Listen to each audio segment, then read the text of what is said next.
বিশ্ববাজারে টানা দ্বিতীয় দিনের মতো কমেছে তেলের দাম। ট্রাম্পের সাথে ইরানের সঙ্গে সম্ভাব্য আলোচনা শুরুর ইঙ্গিতেই বাজারে স্বস্তি ফিরেছে। তবে এই পরিস্থিতি কতটা স্থায়ী হবে তা এখনো অনিশ্চিত। টানা দ্বিতীয় দিনের মতো বিশ্ববাজারে তেলের দামে পতন লক্ষ্য করা গেছে। এই পরিবর্তনের পেছনে সবচেয়ে বড় কারণ হিসেবে দেখা হচ্ছে যুক্তরাষ্ট্র ও ইরানের মধ্যে সম্ভাব্য যুদ্ধবিরতি আলোচনা। বুধবার সকালে আন্তর্জাতিক বাজারে ব্রেন্ট ক্রুডের দাম কমে ব্যারেল প্রতি 94.27 নেমেছে, যা আগের দিনের তুলনায় 0.55% কম। এর আগের দিনও এই তেলের দাম 4.6% হ্রাস পেয়েছিল। অন্যদিকে WTI ক্রুডের দাম $1.04 কমে দাঁড়িয়েছে $90.24। আগের দিন এই সূচকে পতন ছিল আরও বেশি, প্রায় 7.9%।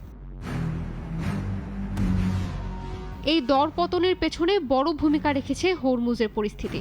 ধারণা করা হচ্ছে, যদি যুক্তরাষ্ট্র ও ইরানের মধ্যে আলোচনা সফল হয়, তাহলে এই গুরুত্বপূর্ণ জলপথে আটকে থাকা তেলের সরবরাহ আবারও স্বাভাবিক হতে পারে।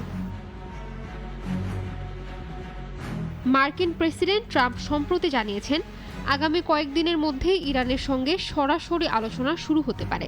এমনকি এই বৈঠক ইসলামাবাদে অনুষ্ঠিত হওয়ার সম্ভাবনার কথাও তিনি উল্লেখ করেন।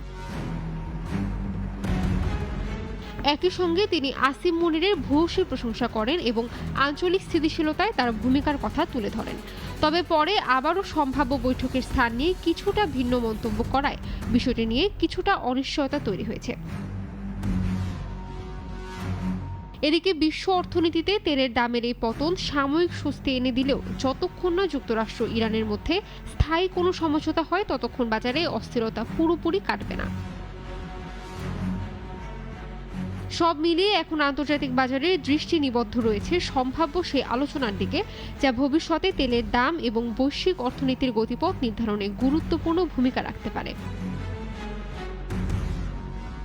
ইশরাত জাহান, নাগরিক।